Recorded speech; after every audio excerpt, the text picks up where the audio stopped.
wanita-wanita yang duduk di rumahnya, taat dan patuh kepada suaminya, merawat suaminya jika mereka sakit, maka mereka mendapat pahala sama seperti lelaki-lelaki yang engkau sebutkan tadi. Yang macam mana? Yang berjuang di medan perang. Yang macam mana? Solat berjemaah. Yang macam mana? Yang menghantar jenazah ke kubur. Yang macam mana? Yang menziarahi orang sakit. Jadi orang perempuan tak payah buat semua itu, hanya berada di dalam rumah, melayan suaminya, merawat sekiranya suami sakit, ikhlas kuncinya, maka insya-Allah itulah ganjarannya.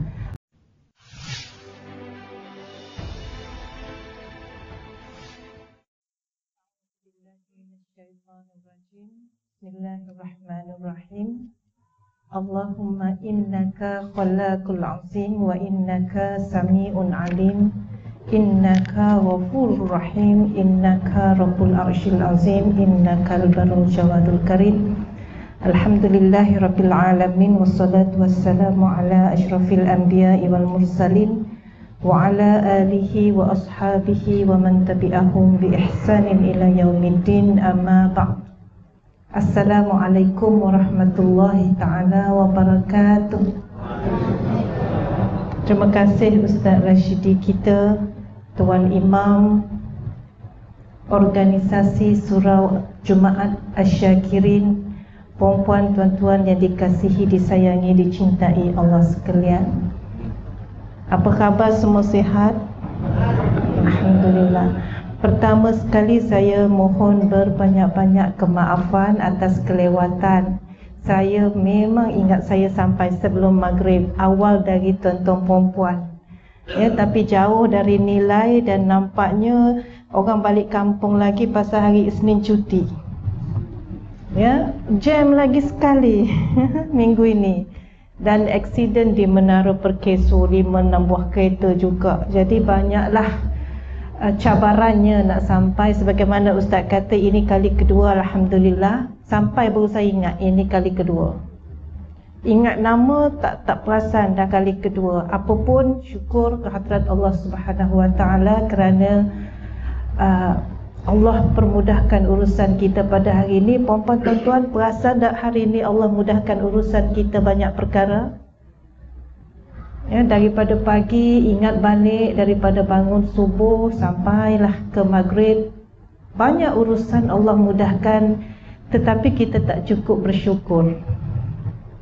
Ya, tapi bila fikir balik, bangun pagi macam mana, ya, lepas itu urusan keluarga, urusan anak-anak, urusan isteri, urusan suami, kemudian urusan kerja, urusan sekolah, urusan ibadah, urusan tubuh badan, semuanya Alhamdulillah lancar. Maka masih sempat lagi kita bersyukur. Ya, syukur Alhamdulillah. Jadi anak-anak yang dikasihi Allah sekalian pun ramai nampaknya malam ini. Anak-anak kita ni tuan-tuan generasi apa ya?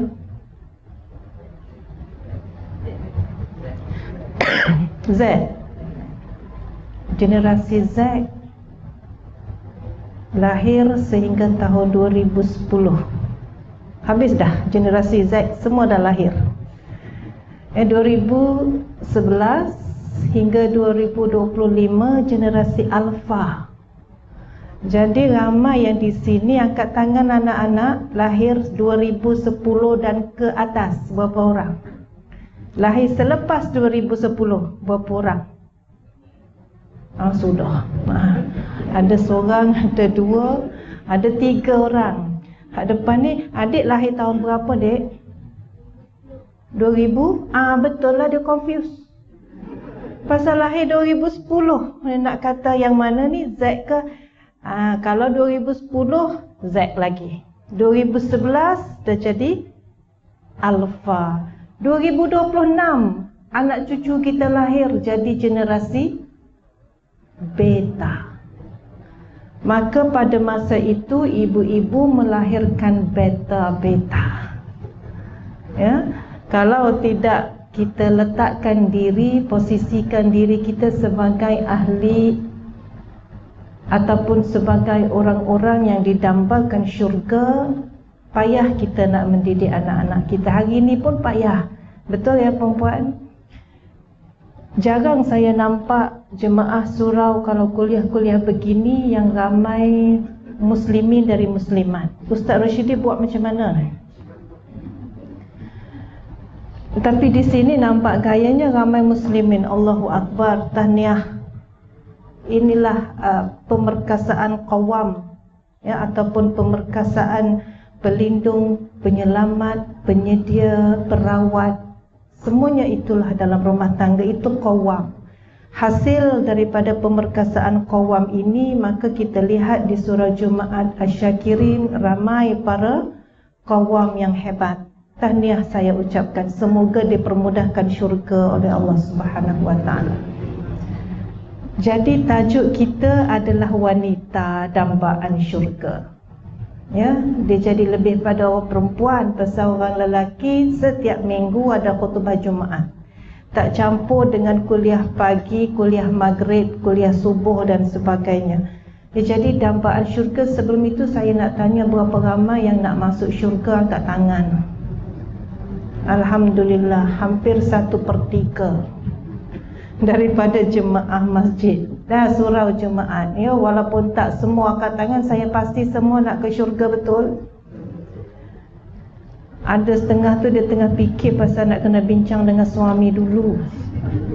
Kalau nak pergi mana-mana kena tanya suami dulu. Nak masuk syurga pun nak kena tak payah tanya. Ya, nak masuk syurga tak payah tanya. Suami tak bagi, kita pergi juga.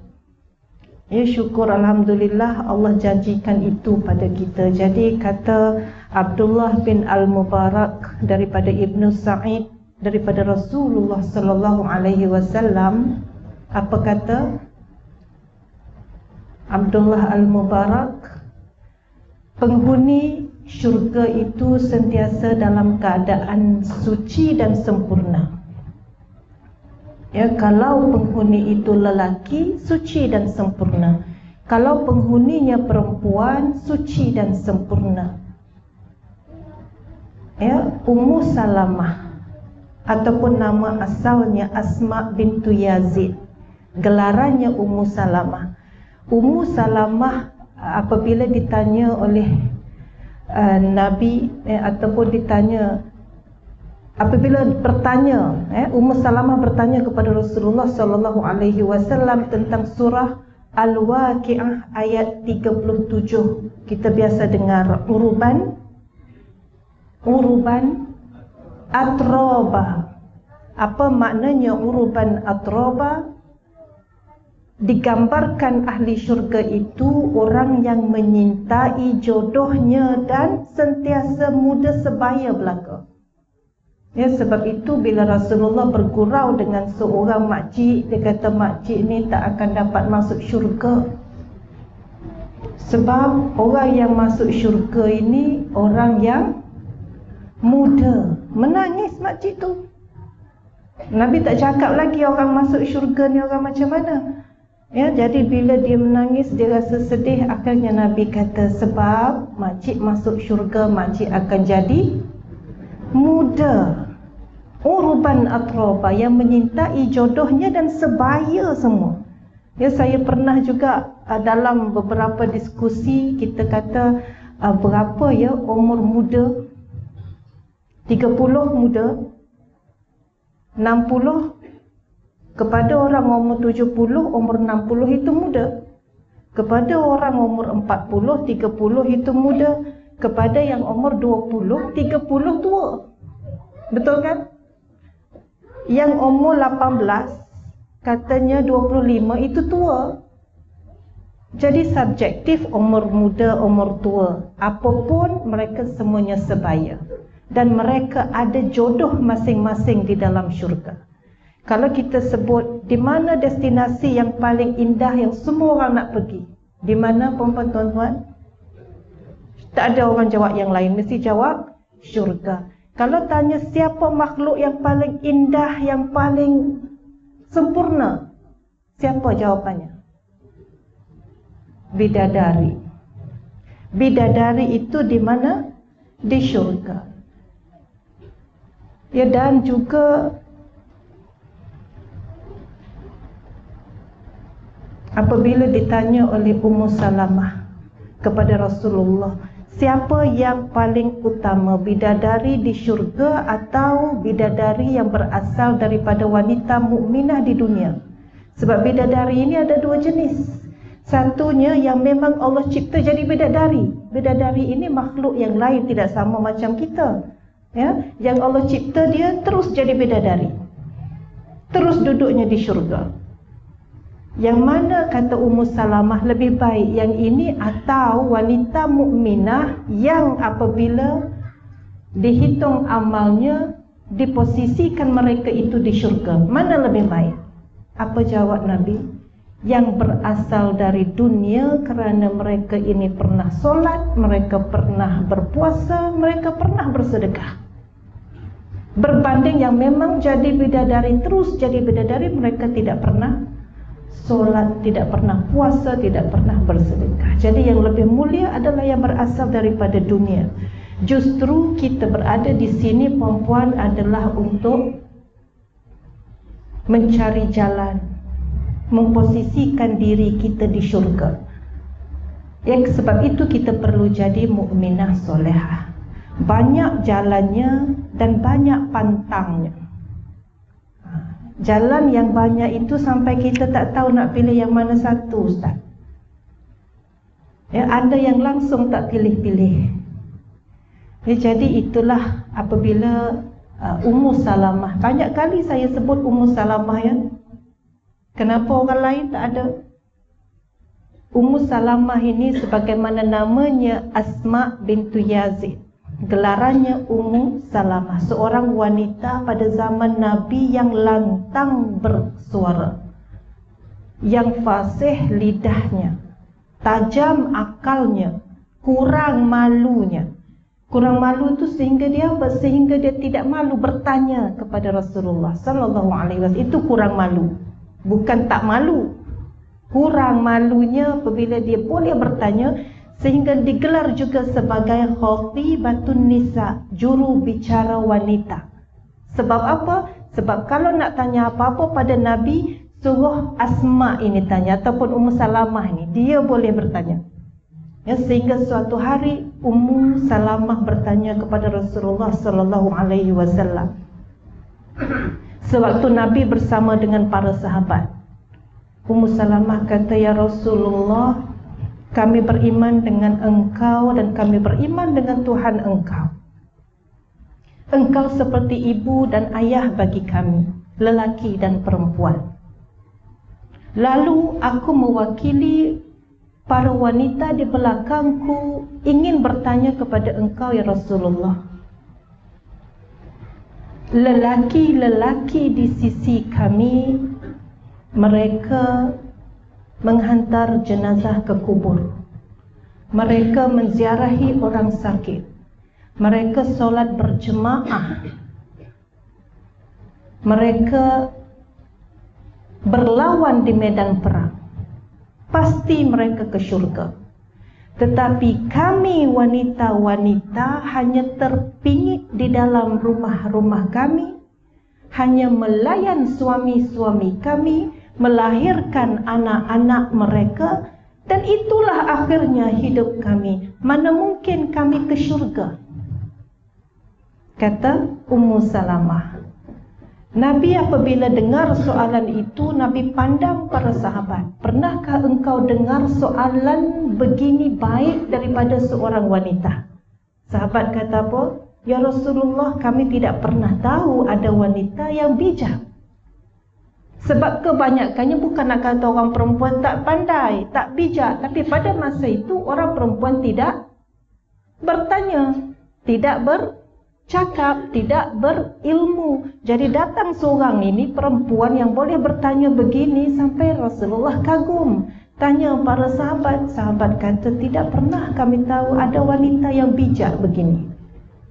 Akhirnya Nabi pandang kepada Ummu Salamah, kepada Asma bintu Yazid ini, Nabi pandang dia semula. Nabi kata, "Wahai Asma, wanita-wanita yang duduk di rumahnya, taat dan patuh kepada suaminya, merawat suaminya jika mereka sakit, maka mereka mendapat pahala sama seperti lelaki-lelaki yang engkau sebutkan tadi. Yang macam mana? Yang berjuang di medan perang. Yang macam mana? Solat berjemaah. Yang macam mana?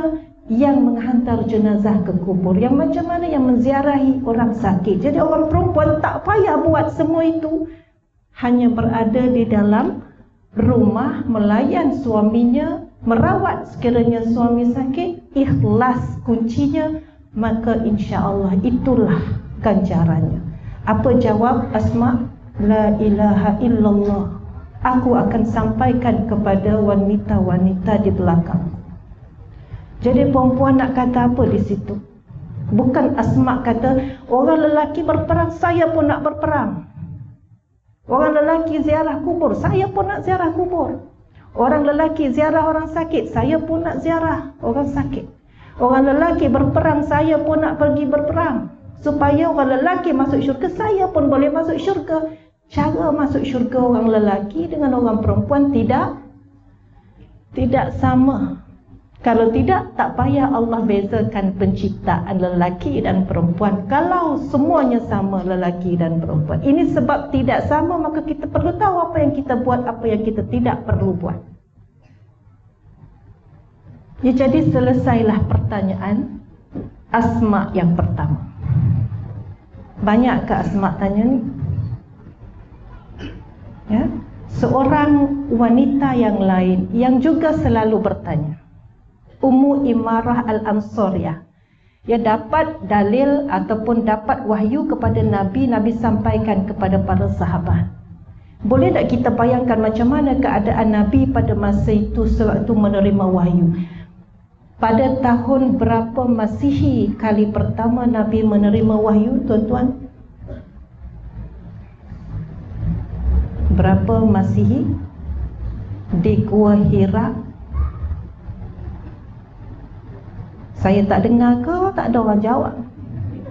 Ya, di Gua Hira. Kan kita naik Gua Hira kan? Tak ingat dah. 610 Masihi. Ya, ingat dah tu. 610 Masihi. Kemudian apabila Nabi menerima wahyu, tu saya ceritalah macam mana Nabi takut dan sebagainya. Nabi mula menyampaikan wahyu yang sampai kepada Nabi kepada para sahabat. Ya, sahabat lelaki Nabi pada masa itu siapa? Abu Bakar As-Siddiq antaranya, Zubair Al-Awwam yang akhirnya Zubair itu menjadi abang ipar Nabi kerana Zubair berkahwin dengan Asma binti Abu Bakar. Nabi berkahwin dengan adik Asma iaitu Aisyah binti Abu Bakar. Siapa? Sahabat cilik Nabi pada masa itu yang sentiasa bersama Nabi sewaktu Nabi menyampaikan wahyu. Ali bin Abi Thalib yang juga sepupu kepada Nabi. Siapakah wanita pada masa itu yang selalu menjadi wanita pertama menerima wahyu dari Nabi yang Allah turunkan? Siapa wanita itu? Siapa? Ia pandai, Khadijah binti Khuwailid. Kemudian berkembang sampailah ramai Nabi berdakwah di Mekah selama 13 tahun, kemudian ke Madinah 10 tahun. Wahyu-wahyu yang turun itu sampai kepada wanita juga kan? Kata Ummu Imarah Al-Ansariyah, wahyu yang sampai kepada Nabi, Nabi sampaikan kepada kami, tak sebut tentang wanita. Jadi kami ni macam mana? Kata kami berbeza, tapi tak ada wahyu kepada kami khusus tentang wanita. Jadi Nabi nak kata apa? Takkan Nabi nak reka wahyu? Nabi bukan wahyu itu bukan daripada kalam Nabi, tetapi dari Allah. Jadi apa yang Nabi buat? Tak buat apa. Akhirnya Allah yang maha mendengar tahu apa yang disoal oleh Ummu Imarah Al-Ansariyah ini. Apa respon Allah Subhanahu wa taala? Inilah sebab turunnya ayat surah Al-Ahzab ayat yang ke-35. Allah kata apa? Nak cari tu imam ni.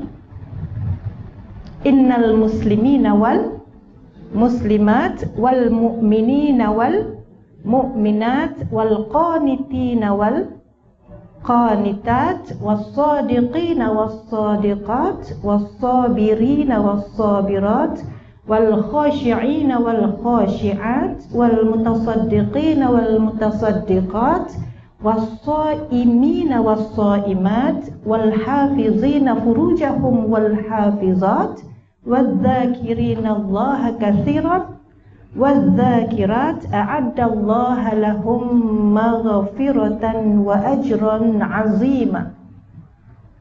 Ambil nak suruh sebut perempuan kan, jadi Allah sebut satu-satu, lelaki perempuan, lelaki perempuan, lelaki perempuan. Mula-mula apa?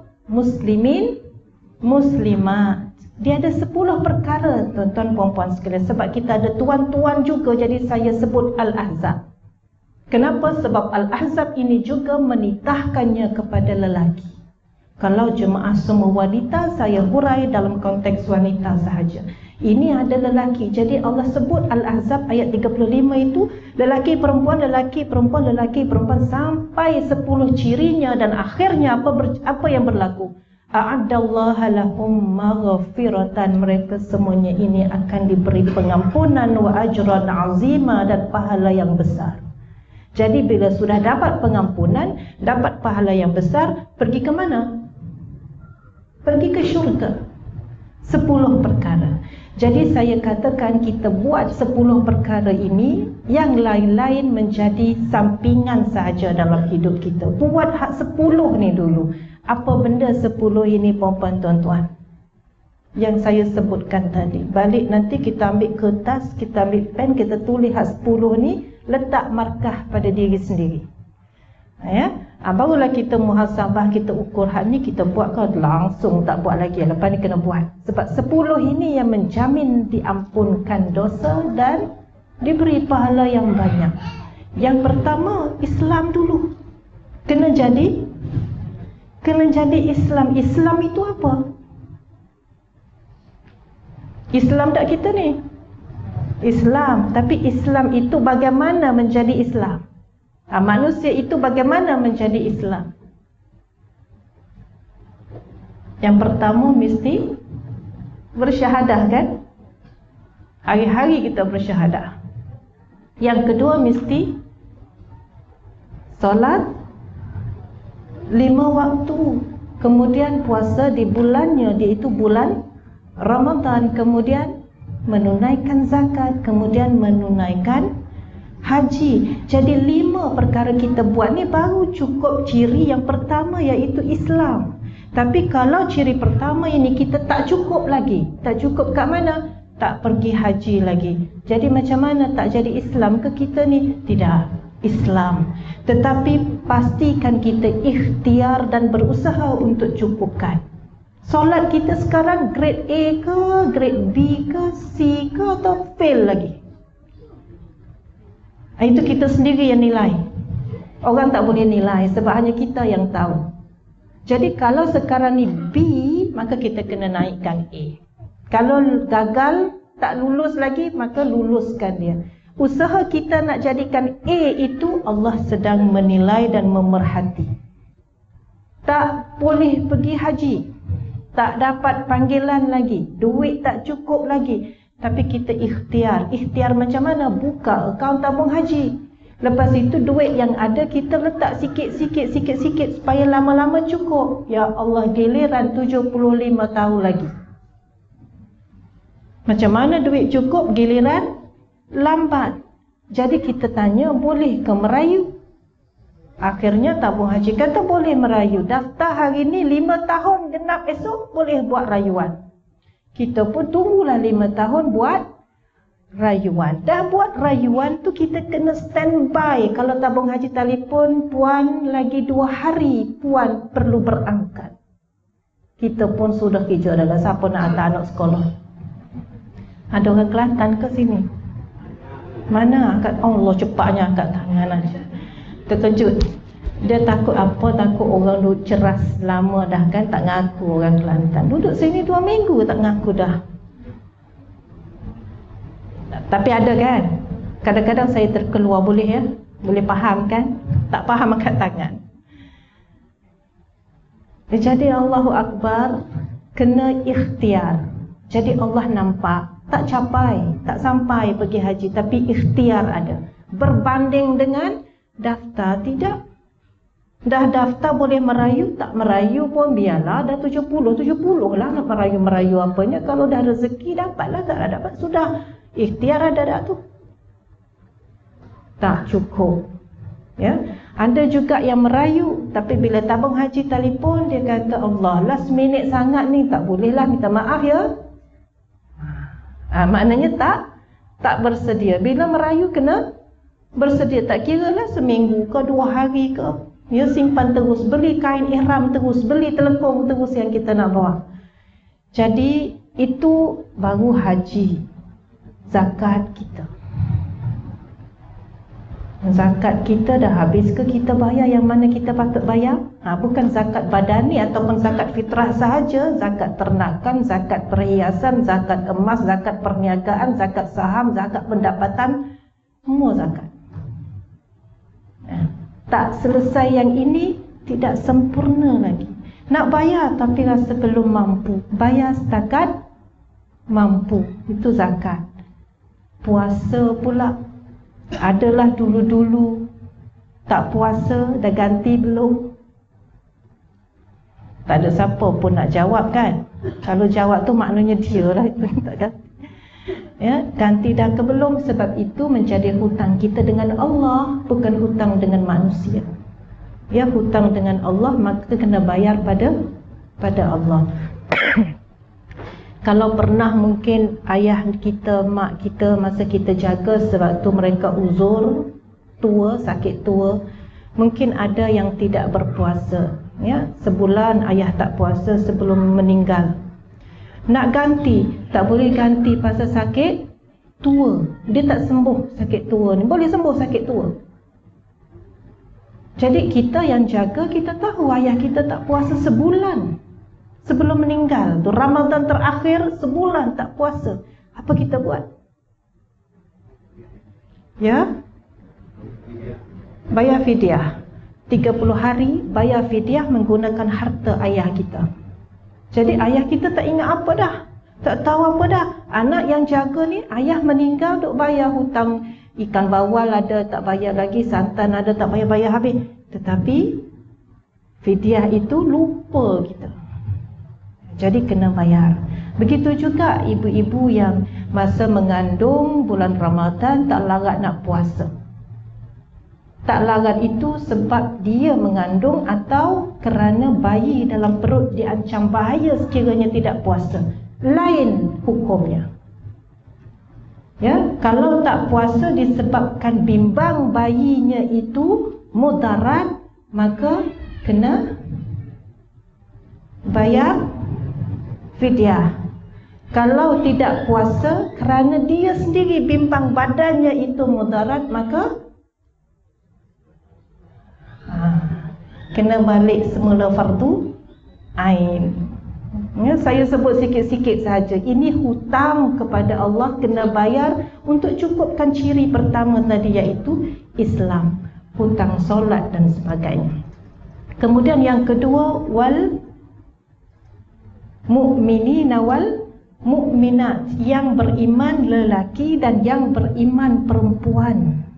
Nak jadi orang yang beriman, nak beriman kepada siapa? Kepada Allah, kepada Rasul, kepada malaikat Allah, kepada kitab Allah, kepada Rasul-Rasul Allah, kepada qada dan qadar Allah, dan kepada hari akhirat. Lengkap itu baru ciri yang kedua. Jadi nak beriman kepada Rasulullah itu macam mana nak beriman pada Rasulullah? Syekh Saleh Al-Utsaimin kata nak beriman pada Rasulullah kena buat 20 perkara. Tapi 20 itu Masya Allah, tuan-tuan, perempuan, payahnya kita nak buat hak 20. Tapi kata dia sekurang-kurangnya kita buat 4 perkara. Kita pun pilih 4 lah. Ya, apa benda yang 4 itu? Kita kena kenal Rasul kita. Jadi kita kenal Nabi dah. Nabi terima wahyu tadi tak ingat 610 Masihi. Kenal macam mana tu? Ya, kenal atau tidak dengan Rasulullah? Berapa ramai isteri baginda Rasulullah? Kenapa isterinya itu berbeza-beza wataknya, berbeza-beza umurnya, berbeza-beza latar belakangnya? Ada isteri baginda Rasulullah anak seorang hartawan. Ada isteri baginda Rasulullah yang lahir daripada keluarga para rasul. Ada baginda Rasulullah isterinya yang orang susah. Ada isteri baginda Rasulullah yang umurnya jauh lebih tua, ada yang jauh lebih muda, ada yang sebaya, ada yang digelar tidak berwajah. Sebab apa? Tak cantik. Kenapa semua itu ada? Supaya ia dekat dengan kita. Jadi apa masalah yang berlaku di antara baginda Rasulullah dengan isteri-isteri baginda, mesti ada yang hampir-hampir dengan kita daripada ramai-ramai itu.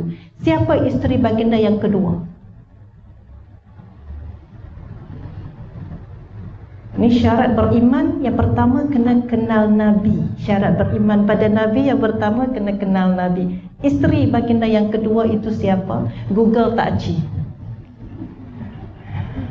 Siapa yang kedua? Nampak dah, kita tak kenal. Kita tak kenal Rasulullah. Siapa isteri Ashraf Muslim yang kedua? Kan kita dapat jawapan itu. Saudah. Selepas Khadijah, Nabi mengahwini Saudah. Yang ketiga, bunyi sikit-sikit. Bunyi Aisyah sikit. Betul dah tu. Ya, tak tanya yang ke-8. Yang kedua aja saya tanya. Tapi di situ kita boleh fikirkan, ya Allah, rupanya aku ni tak kenal pun Nabi. Ya. Ya Allah, ya Tuhanku, apa yang aku buat 35 tahun ini, ya Allah, sampai tak kenal siapa isteri baginda Rasulullah. Sampai tak tahu tahun berapa Nabi menerima wahyu. Tapi kalau Maulidur Rasul tu berkawat bukan main. Ya, baju tu segala warna ada. Setiap tahun tak pernah gagal berkawat rehearsal. Pengsan masa rehearsal. Tapi orang tanya, tahun berapa Nabi terima wahyu? Tak tahulah. Kan? Kita pun lama-lama rasa, alah, kita kena baca buku lah ni, Sirah Nabawiyah. Kemudian, apa syarat yang kedua beriman pada Nabi? Tadi kita kenal Nabi. Yang kedua, kita tahu apa yang dibawa oleh Rasulullah kepada kita. Sebagaimana saya katakan, yang terbaik kita tahu semua. Tapi pasti kita tak mampu. Tapi kita cuba untuk tahu. Itulah yang Allah perhati, tengok. Ada yang cuba, ada yang langsung tak nak ambil tahu. Ya, beza dengan orang yang cuba tahu, tapi tahu lepas tu lupa. Tak apalah, nak buat macam mana. Tapi dia cuba untuk tahu. Ya, berbanding dengan tak nak ambil tahu langsung. Kemudian yang ketiga, beriman dengan Nabi. Dah tahu tentang apa yang Nabi bawa, kena benarkan ia.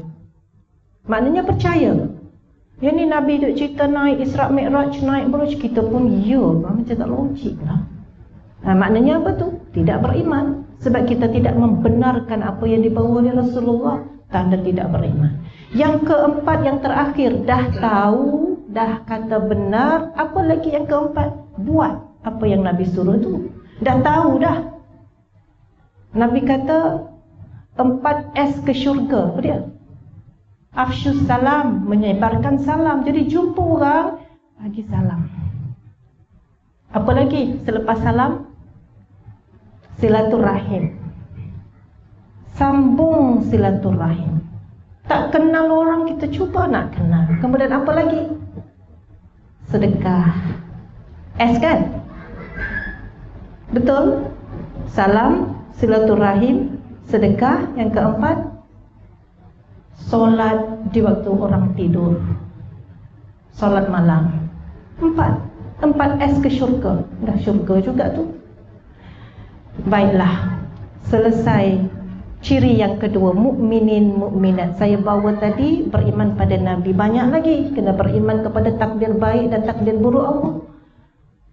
Apa yang kita mau Allah tak bagi. Akhirnya Allah bagi apa yang kita tak mau.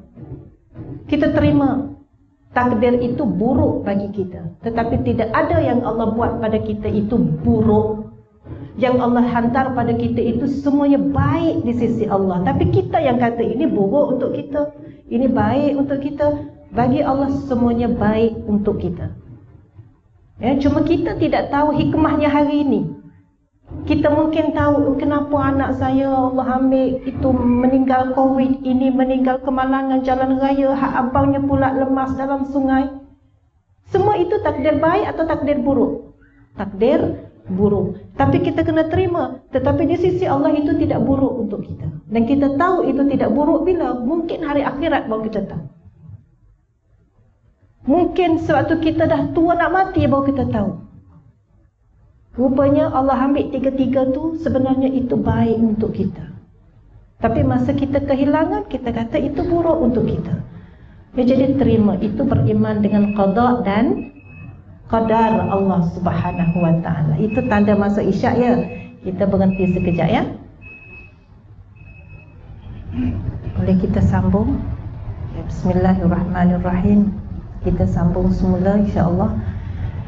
Yang terakhir tadi kita sebutkan tentang beriman, ya, beriman lelaki dan orang yang beriman perempuan. Jadi 6 rukun iman. 6 rukun iman itu bukan Kementerian Pendidikan yang buat, bukan Jabatan Agama Islam Wilayah Persekutuan yang buat. Macam mana datang rukun iman dan rukun Islam, tuan-tuan perempuan? Yang hari ini anak-anak kita kalau belajar JKOF, dalam buku muka surat pertama adalah rukun iman, rukun Islam. Betul dek? Betul? Masya Allah, tengok. Ya katanya. Ya, rukun iman ada berapa? Rukun iman ada 6. Rukun Islam ada? Siapa yang bagi jadi 5 jadi 6? Seorang lelaki datang bertemu dengan Nabi sewaktu Nabi bersama para sahabat. Lelaki ini Nabi tak kenal, sahabat-sahabat pun tak kenal. Bukan orang situ, tak biasa jumpa. Tapi bila dia datang jumpa Nabi, dia duduk menghadap Nabi, punya dekat sampai belaga lutut dia. Tangan dia letak atas paha Nabi. Rapat sungguh ya. Jadi akhirnya dia kata pada Rasulullah, ya Muhammad, akhbirni anil Islam. Wahai Muhammad, ceritakan aku apa itu Islam. Jadi Nabi kata Islam itu syahadah, solat 5 waktu, puasa di bulan Ramadan, membayar zakat dan menunaikan haji. Sadaqta ya Muhammad, engkau benar wahai Muhammad. Kemudian dia kata lagi, akhbirni anil iman. Ceritakan aku apa itu iman. Jadi kata Nabi, beriman itu beriman kepada Allah, kepada kitab Allah, kepada malaikat Allah, kepada Rasul Allah, kepada qada dan qadar Allah, kepada hari akhirat. Sadaqta ya Muhammad, engkau benar wahai Muhammad. Maknanya rukun iman dan rukun Islam itu datang daripada peristiwa ini. Ya. Kemudian ditanya lagi yang terakhir, ini yang kita selalu lupa ni. Ya Muhammad, akhbirni anil ihsan. Wahai Muhammad, khabarkan, ceritakan aku apa itu ihsan. Pernah dengar ihsan? Ada orang letak nama anak dia Ihsan kan?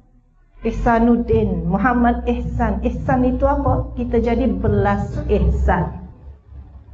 Ihsan itu kata Rasulullah kepada lelaki yang bertanya ini, kita buat sesuatu, kita solat dan seolah-olah kita solat, kita nampak Allah sedang memandang kita duduk depan sejadah kita, depan tempat solat kita. Itulah macam mana solat yang ihsan. Jadi macam mana sifat ihsan ini? Sempurna, menyempurnakan, buat yang terbaik. Wabil walidaini ihsana, dan berbuat baiklah kepada kedua ibu bapa. Berbuat yang terbaik, itu ihsan. Jadi kata lelaki ini, sadaqta ya Muhammad, engkau benar wahai Muhammad. Siapa lelaki ini? malaikat Jibril yang menyamar sebagai seorang manusia dengan rupa lelaki.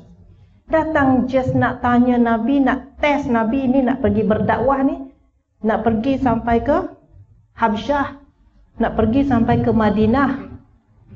Betul ke hak dia nak menyampaikan ini? Jadi Jibril datang dulu test. Sadaqta ya Muhammad, sadaqta ya Muhammad, sadaqta ya Muhammad. Engkau benar, engkau benar, engkau benar. Jadi hak ni yang kita letak jadi rukun iman kita sebut. Tetapi rukun iman itu sebenarnya cara beriman. Ya, rukun Islam itu cara menjadi orang Islam yang sempurna. Itulah dia. Jadi mukminin, mukminat selesai. Apa yang ketiga? Qanitin, qanitat. Orang yang taat lelaki dan orang yang taat perempuan. Maknanya perempuan yang taat, lelaki yang taat. Taat kepada siapa? Mestilah taat kepada Allah dan Rasul. Jadi nak taat itu macam mana nak buat? Sempurna rukun Islam, sempurna rukun iman, insya-Allah kita jadi orang yang taat kepada Allah dan Rasul. Yang keempat, tak ingat dah? Was-sadiqina was-sadiqat. Apa itu sadiqin, sadiqat? Orang lelaki yang benar, orang perempuan yang benar. Ini kan nak masuk syurga ni, kena jadi orang yang benar. Tak boleh jadi orang yang berbohong. Berbohong itu semudah kita berkongsi berita yang kita tidak tahu sahih atau tidak sahih. Walaupun berita itu adalah sekeping ataupun sebuah hadis, katanya dari Nabi, tapi sebenarnya ia bukan hadis. Tapi kita sampaikan niat kita nak berkongsi ilmu, tapi dia bukan hadis, maka itu adalah pendustaan.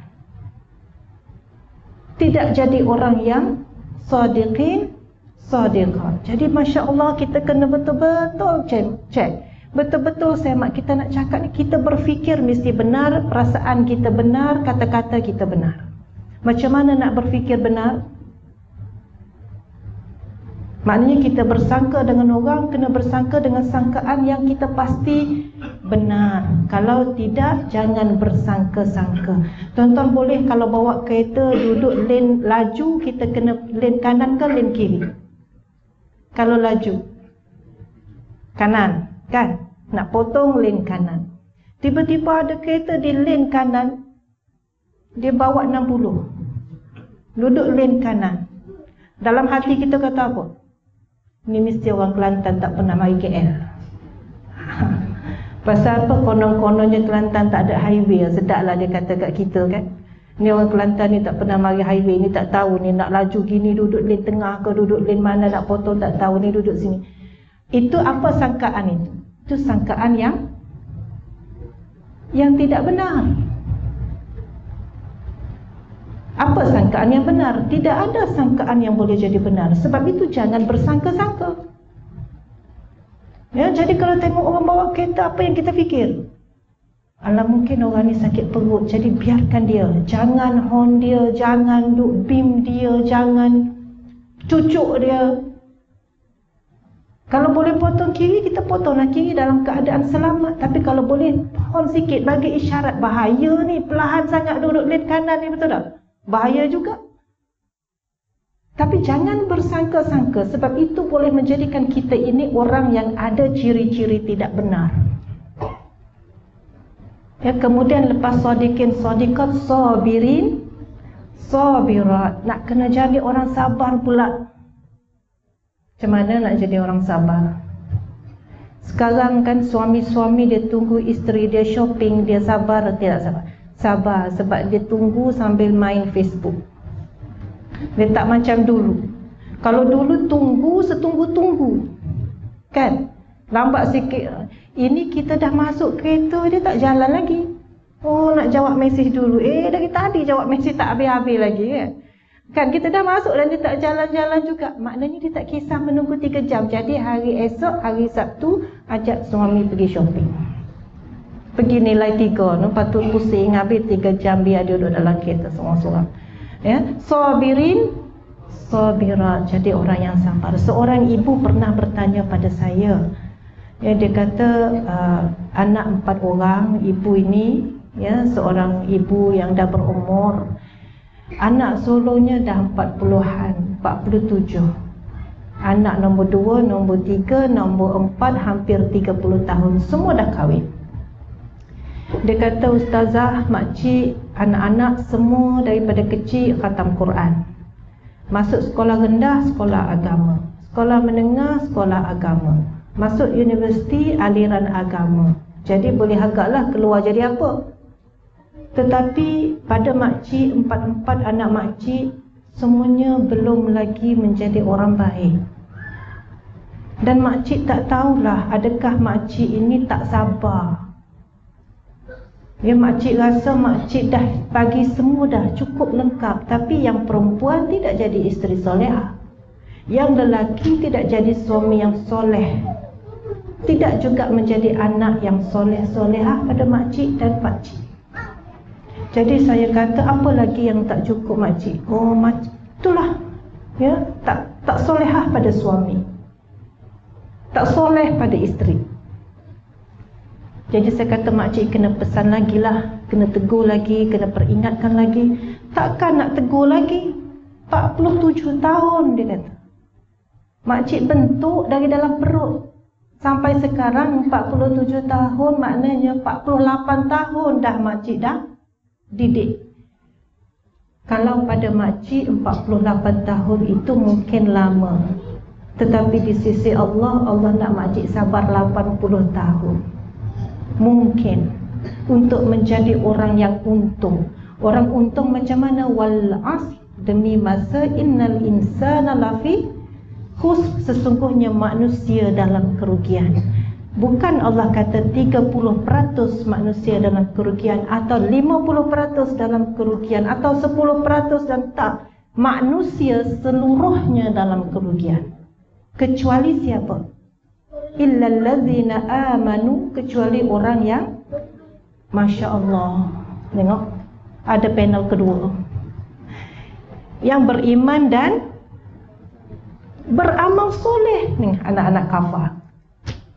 Illallazina amanu, yang beriman, wa amilus solihat, yang beramal soleh, wa tawassaw bil haq, yang berpesan-pesan dengan kebenaran, wa tawassaw bis sabr, yang berpesan-pesan dengan kesabaran. Jadi saya kata, makcik, Allah kata nak semua orang rugi, tapi ada yang beruntung. Siapa? Yang beriman, beramal soleh, berpesan-pesan dengan kebenaran, berpesan-pesan dengan kesabaran. Jadi siapa adik selalu pesan-pesan pada adik? Mak kaya? Kejap mak, kejap ayah. Okeylah, dua-dua lah tu, bagus. Ya, mak lah yang selalu pesan-pesan pada anak. Mak lah yang selalu kena sabar. Jadi saya kata pada makcik tu, 48 tahun makcik dah rasa lama, tapi mungkin tak cukup untuk menjadikan makcik istimewa di sisi Allah. Nak jadi orang yang berkecuali daripada yang rugi. Jadi teruskan. Ya Allah, kenapa makcik tak pernah tahu? Kenapa makcik tak pernah fikir? Kenapa makcik tak pernah rasa bahawasanya pesan-pesan dengan benar, pesan-pesan dengan sabar itu sangat dekat dengan hidup makcik? Patutnya makcik tak mengeluh, patutnya makcik tak merumut. Kenapa sampai umur 47 anak ini masih tak dengar kata? Rupanya sebab itu Allah nak masukkan makcik ke syurga, supaya anak makcik kekal begini, supaya makcik terus berpesan, supaya makcik terus sabar. Jadi akhirnya makcik tu kata, tak apalah, makcik akan hadap sampai mati apapun perangai anak-anak makcik, dan makcik akan terus bagi nasihat.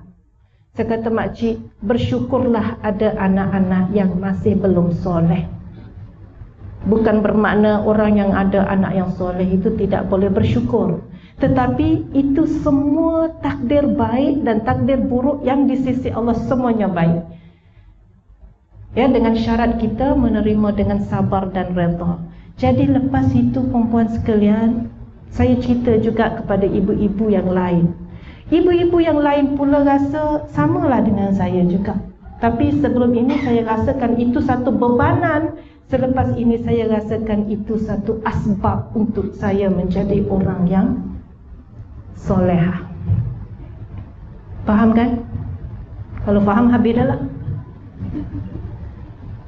Sabar. Orang lelaki pun kena sabar, orang perempuan pun kena sabar. Selepas sabar, khasyi'in khasyi'an. Itu apa? Khusyuk. Khusyuk itu macam mana? Kalau tanya anak saya, khusyuk itu solat pejam mata. Kalau solat tengok depan itu tidak khusyuk. Jadi kalau membaca khusyuk macam mana? Pejam mata? Tak pula kata dia. Kalau baca pejam mata bukan khusyuk, itu tidur. Jadi macam mana membaca yang khusyuk? Macam mana makan yang khusyuk? Macam mana berdoa dengan khusyuk? Macam mana memandu kenderaan dengan khusyuk? Khusyuk itu ihsan. Ingat tadi lelaki itu bertanya kepada Rasulullah, "Ya Muhammad, akhbirni anil ihsan." Wahai Muhammad, kabarkan kepada aku apa itu ihsan. Nabi kata, kalau solat seolah-olah Allah berada di hadapan kita. Jadi sikap khusyuk, sifat khusyuk itu buat apa-apa kita ingat Allah sedang memandang. Jadi khusyuk itu bermakna buat apa yang Allah suruh, buat dengan terbaik. Terbaik macam mana? Terbaik Khadijah bersedekah. Macam mana Khadijah bersedekah dengan sedekah terbaik? Kita sedekah juga tapi tak macam Khadijah. Khadijah mana ni? Isteri Rasulullah. Nama kan ingat Khadijah mana duduk dekat belakang masjid ni? Tak. Isteri Nabi. Khadijah ini kaya ke miskin? Orang kaya. Sewaktu perempuan-perempuan yang lahir ditanam hidup-hidup, dibunuh hidup-hidup, keluarga Khadijah apabila menerima Khadijah lahir daripada ibunya, mereka menjadikan Khadijah wanita yang luar biasa. Keluarganya adalah hartawan yang mengusahakan perniagaan marmar, kaya raya. Mereka menjadikan Khadijah wanita yang bijaksana dalam perusahaan, melawan arus pada masa itu. Tapi orang kaya, siapa peduli? Ya, melawan arus pada masa itu, dan jadilah Khadijah sebagaimana Khadijah yang kita kenali sewaktu Khadijah bertemu dengan Rasulullah sallallahu alaihi wasallam. Ada segala-galanya. 1/3 perbendaharaan Mekah itu milik Khadijah.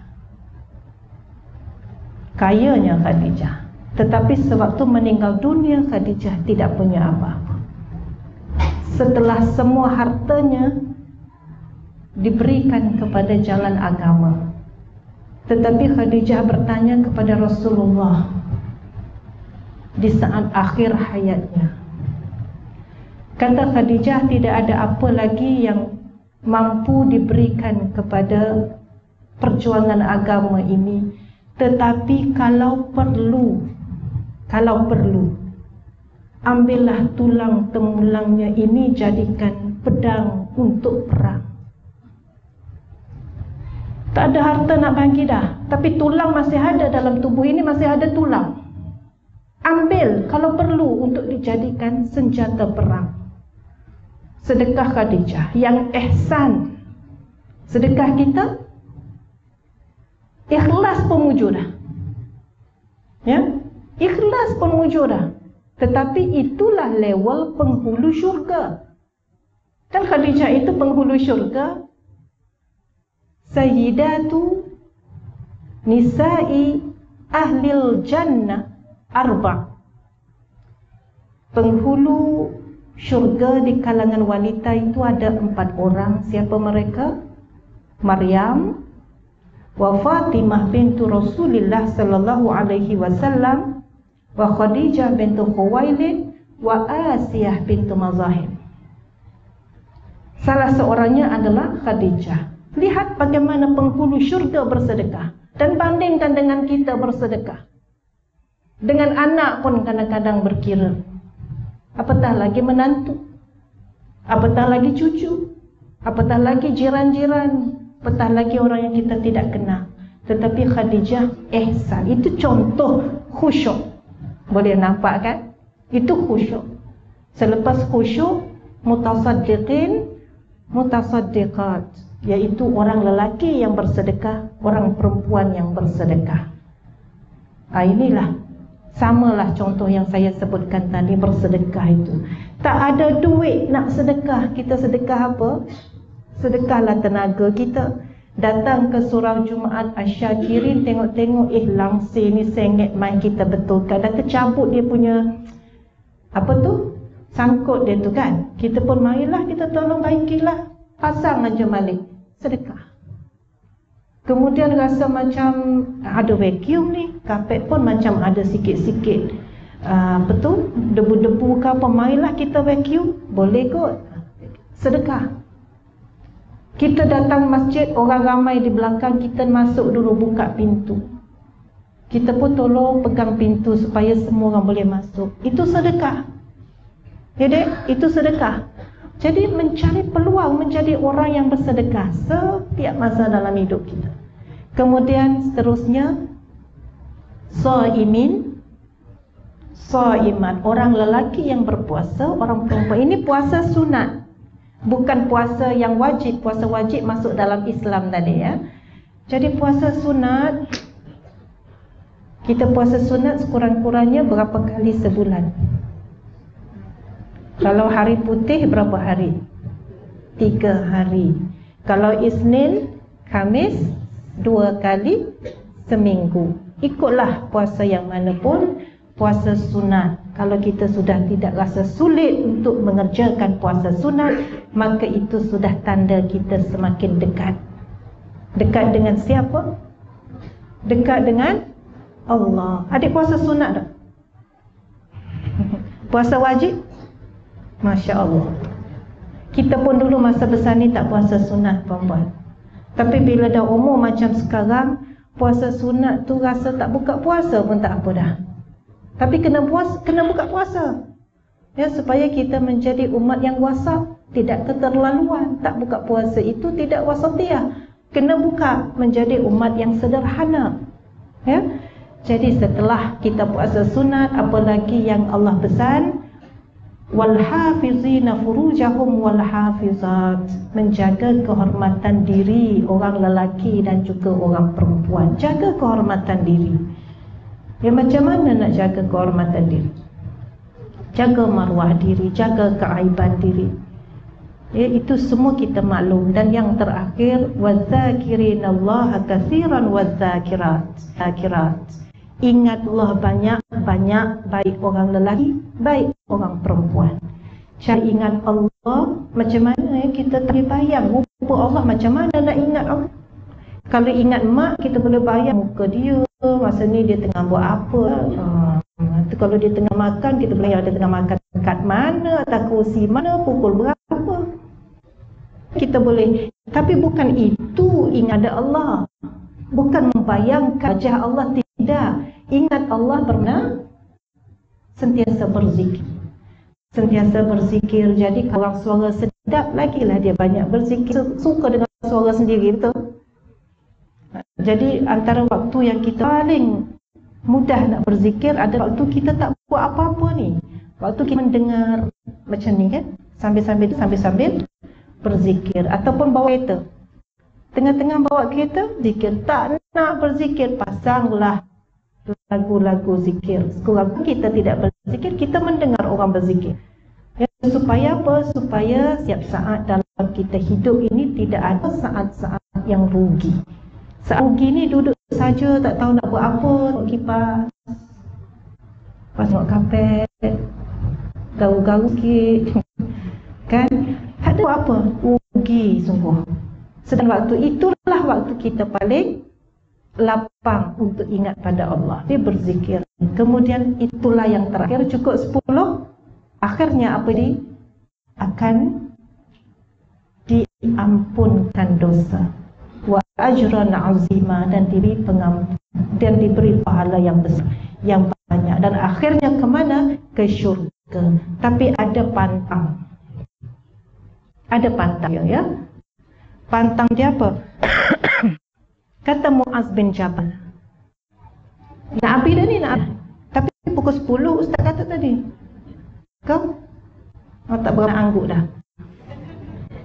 Kata Muaz bin Jabal kepada Rasulullah sallallahu alaihi wasallam, "Ya Rasulullah, kabarkan kepada aku satu amalan yang membolehkan aku masuk syurga dan menjauhkan aku daripada neraka."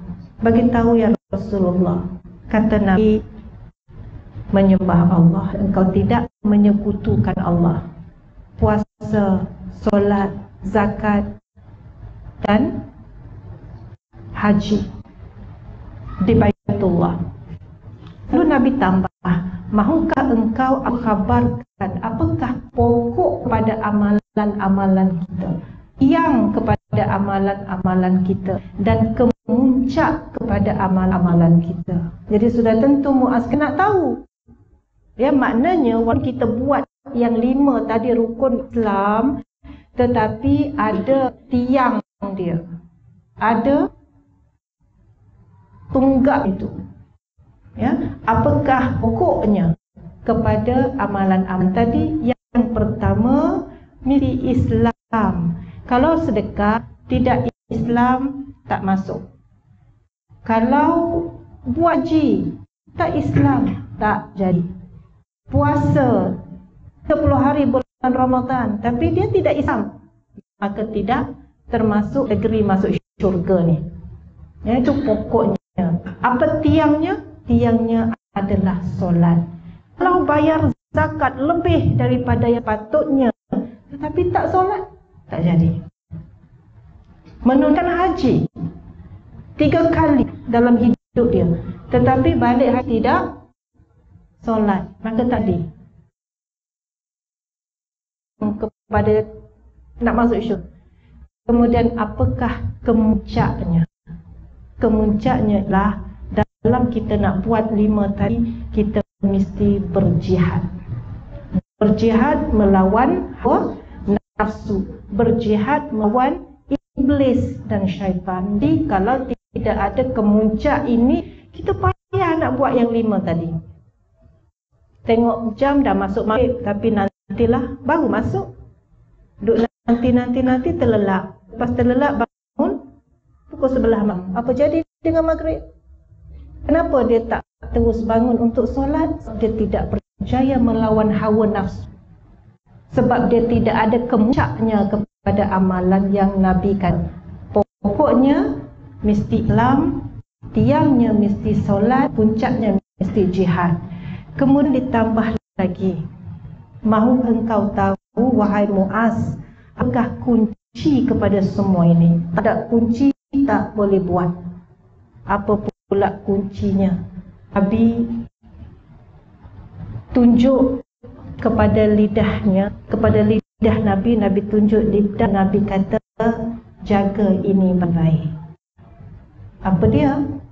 Jaga lidah itu baik. Jadi kata Muaz bin Jabal, "Ya Rasulullah, apakah kami akan dituntut kerana berkata-kata dengan lidah? Adakah kata-kata kami ini akan dihitung?" Ya, Nabi kata apa? Tidak akan dicampakkan ke dalam neraka wajah dan batang hidung seseorang manusia itu, melainkan kerana hasil tutur bicara mereka. Maknanya 5 tadi kita buat dengan pokoknya sudah Islam, dengan tiang kita sudah solat, dengan kemuncaknya kita sudah berjihad nak buat semua itu, tetapi lidah kita tidak terjaga, maka akhirnya juga ke neraka. Ini pantangnya. Ya, 10 tadi kita buat, jaga pantang ini, maka insya-Allah Allah permudahkan kita. Ya, jadi itu jalan yang mudah. Selebihnya itu apa-apa saja tuan-tuan nak buat, teruskan yang baik-baik. Tapi jangan sibuk dengan perkara lain kalau 10 ini tidak kita hulukan. Sebab kita tetap jadi orang yang membuang masa dalam hidup kita. Ya, kerana di satu orang beratur untuk dicampakkan ke dalam neraka. Apa malaikat kata? 80 tahun hidup kamu di dunia, tetapi hanya setengah hari saja yang bermanfaat. 80 tahun hidup di dunia hanya setengah hari yang bermanfaat. Macam mana setengah hari? 80 tahun bagi umur 2 kali, 28 hari. Pergi haji sekali 44 hari. Solat lagi. Puasa bulan Ramadan 3 hari sebulan, darablah dengan 60 tahun. Ataupun 80 tahun atau 70 tahun. Macam mana jadi setengah hari sahaja yang dihitung? Kerana yang lain-lain itu semuanya dilakukan bukan kerana Allah. Tidak, bukan kerana Allah, kerana lain-lain. Kerana manusia, kerana takut orang kata, kerana takut mak marah. Jadi itulah kenapa hidup ini perlu strategi untuk menjadi ahli syurga. Jadi saya rasa Ustaz, sekadar itu. Mudah-mudahan yang saya mahu adalah peringatan untuk diri sendiri. Tapi kalau ini boleh menjadi peringatan ke tuan-tuan, perempuan, maka ialah orang yang paling bersyukur. Dan ingatlah apabila seorang lelaki pulang dari Syria, dan mengatakan kepada Nabi, di Syria aku melihat orang-orang di sana menyembah pembesar-besar dan menyembah orang-orang alim. Kenapa kita di sini tidak menyembah engkau, wahai Rasulullah? Jadi jawab Nabi, kerana tidak ada manusia yang boleh menyembah manusia. Sekiranya manusia boleh menyembah manusia, aku perintahkan setiap isteri menyembah suaminya, bukan aku, menyembah suaminya. Jadi boleh kita faham apa yang dimaksudkan oleh Rasulullah. Begitu sekali ketaatan manusia ni kepada suami, ketaatan wanita dampaan syurga itu kepada suami, tetapi suami itu suami yang soleh. Jadi insya-Allah kita sama-sama perbaiki. Kalau statusnya seorang suami, jadi terbaik yang soleh, supaya kita boleh menjadikan isteri kita solehah. Jadi mudah-mudahan semuanya menjadi dambaan syurga. Ini apa sampai ke depan ni? Sikit-sikit sampai ke depan. Masya Allah, tidak mengganggu langsung. Nampak sangat anak-anak ini anak-anak soleh. Mak ayah ada? Tak datang mak ayah? Bagaimana? Kat rumah. Nanti balik ceramah dekat mak ayah, ya. Allah, ini hebat, Masya Allah. Jadi tuan-tuan perempuan, saya minta maaf banyak jika ada terkasar bahasa, terlalu tutur kata. Tidak ada saya mengata sesiapa, semua adalah kerana mencari redha Allah semata-mata. Jadi mohon maaf sekali lagi. Mudah-mudahan ada ruang masa kita bertemu semula. Wabillahi taufiq wal hidayah. Wassalamualaikum warahmatullahi wabarakatuh.